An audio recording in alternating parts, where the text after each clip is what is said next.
Welcome to the Cold Steel Surgical Podcast with your hosts Amir Farouk and Chad Ball.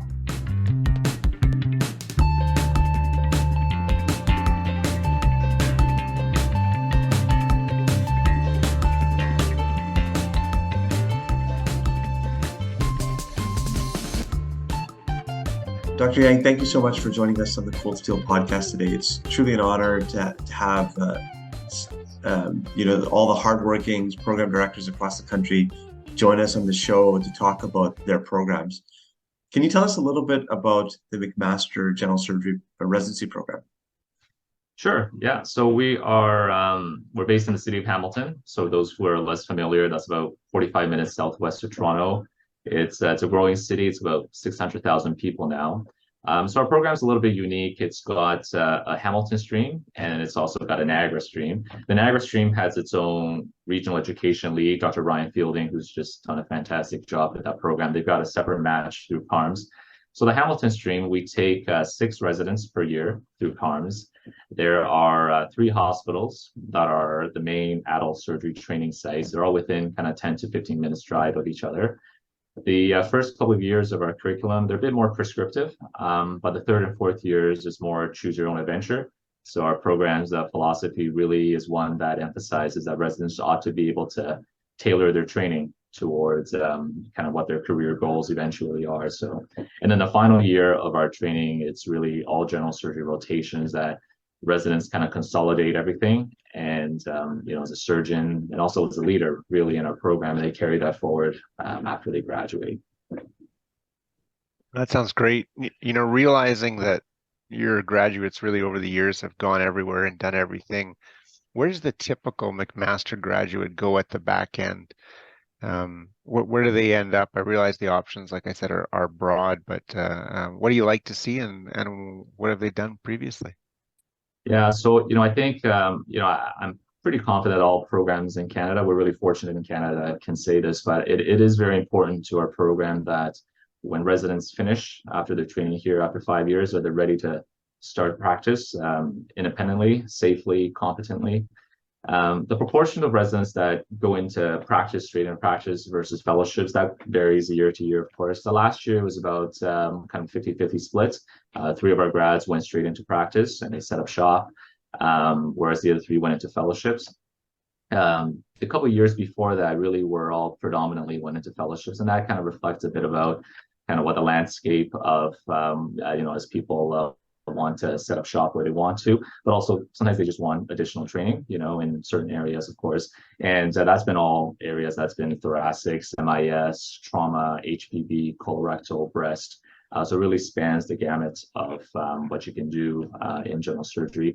And I'm happy to say, our graduates, they compete very well for fellowship positions. And as I look back on all the recent years of graduates, again, they've all started to work in various places and set up practices, and we're all very proud of them. As you should be. Dr. Yang, you're taking over from Dr. Mercaccio this year. Congratulations. Tell us what you think, you kind of alluded to it a little bit, but in your mind, coming in as the new program director, what do you think are some of the really big strengths and highlights of the McMaster program, for prospective applicants? So, I think we offer outstanding clinical training. I think that should be the basis of all programs as they really work on what their strengths ought to be. So in the OR and endoscopy, I think our experiences are really strong that we offer residents. We're a tertiary center for a pretty large catchment area as a referral base, so residents can really see a wide range of pathologies and a lot of volume. We don't have an overabundance of fellows in our program. I think having that good balance really helps to ensure kind of a good volume with high level participation. I think that's important for our residents. I think our faculty is another big strength. That really is a tremendous faculty who really care a lot about our residents and their progress. So the way our curriculum is structured and the way that we have sort of 3 main teaching sites. So what happens is then our faculty and residents really get to know each other well. So our faculty are really invested in the residents' kind of growth and development. And, when I read all the end of rotation assessments that our faculty do for the residents, you can see just how much thought and care they put into writing feedback for the residents. And they're able to write feedback that talks about how this resident has progressed compared to the last time they worked with them and so on. And I think that that's really helpful for our residents.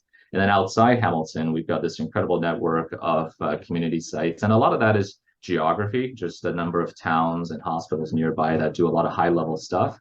So our residents can go out there and work with them. But a lot of that also has come from just the relationships that our program has maintained with past graduates from our program and all sorts of places from nearby in Cambridge, Burlington, Oakville to Collingwood and sites in the Greater Toronto area. And again, that experience really complements well to what our residents get here in Hamilton. And I think that the last thing to mention, I'd say, and you mentioned Dr. Marcaccio, my predecessor, is that we really pay a lot of attention to wellness for our residents. And Dr. Marcaccio just did a tremendous job in setting the tone for that. And he continues to be a real champion for that. He's our faculty lead for our wellness committee in our program. And I think that's an area where our program really walks the talk. And I think our residents really benefit from that as well. That's fantastic. What are some of the things that you guys do in terms of actual manifestation of that concept and that principle? Yeah, so in terms of respecting scheduling and post-call days and all the basic stuff, that's just a non-starter. We always do that for all our residents. It's a predominantly residents-run committee, and they just do a fantastic job in arranging activities and things like that for residents to spend time together outside work, to kind of bond and things like that. They organize our annual retreats, and every other year we do one out of town, and really to get away from the city here so we can really examine kind of the issues that confront our program and to make it better and again to create that bonding experience. And we also have this mentorship program. So a lot of informal mentorships form as they always do, kind of organically, and our faculty are really receptive to that. And residents kind of self-identify how they connect with. But for a lot of residents, it does help to have a bit of a formal process. And our wellness committee is in charge of arranging that to connect residents with faculty that they might get along with and might have interests that align. So those are some of the things that the committee does. Oh, that sounds fantastic. Hamilton as a city itself, I've been lucky in my life, spent a reasonable amount of time there. And there's some areas in and around Hamilton that are, I think, some of the most beautiful in Ontario. Like they're unbelievable. Dundas, like a whole bunch of places that I'm sure you could list off too.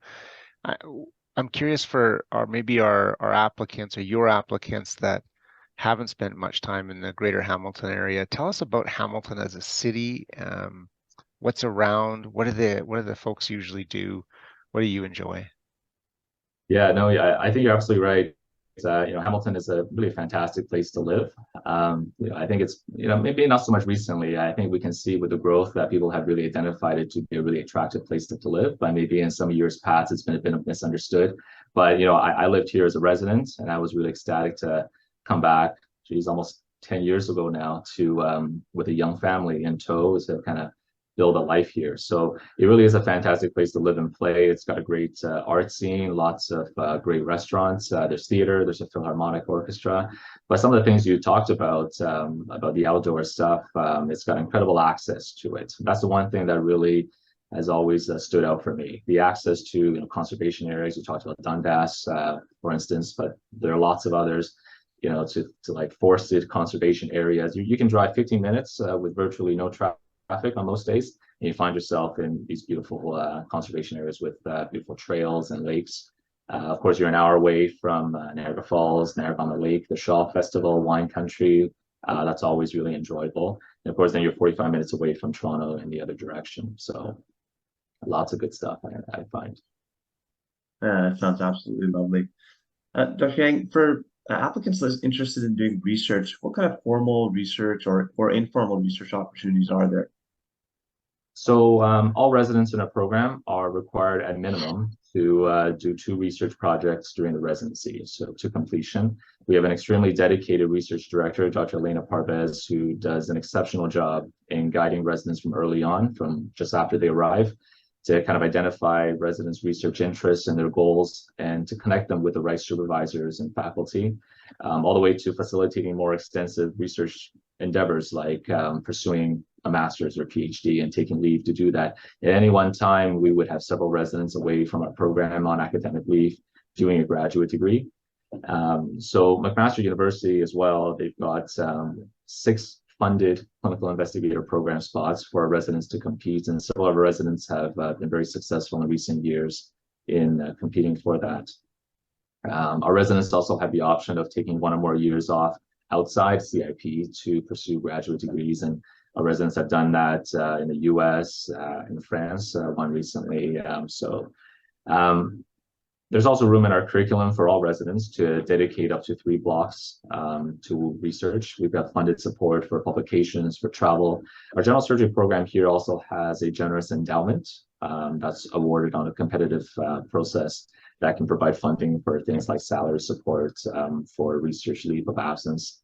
We have a research assistant that can help residents with the research projects as well. So certainly the infrastructure and the supports are there for residents of all levels of research interest, whether their goal is to pursue this academic career with a strong research focus, or if their aim is to just gain a solid foundation of understanding what research is about so they can navigate and evaluate literature in their careers. That level of support is unusual and really impressive. That's awesome. I'm curious, maybe if you could comment on, for the applicants, what you're looking for. What do you guys in Hamilton at McMaster really value up front, and do you have any advice for these applicants that are interested in your program?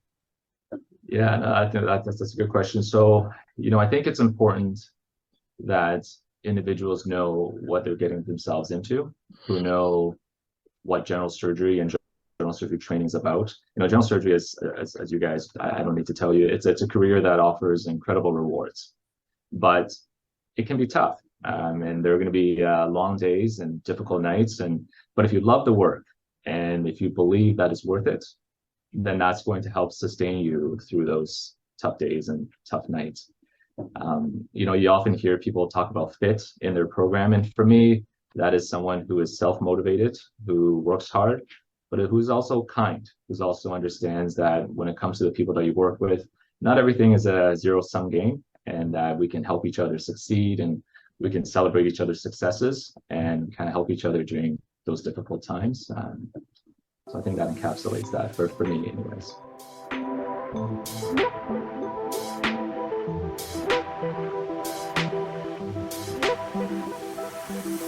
You've been listening to Cold Steel, the official podcast of the Canadian Journal of Surgery. If you like what you've heard, please leave us a review on iTunes. We'd love to hear your thoughts, comments, and feedback, so send us an email at podcast.cjs@gmail.com or tweet at us at CamJSurge. Thanks again.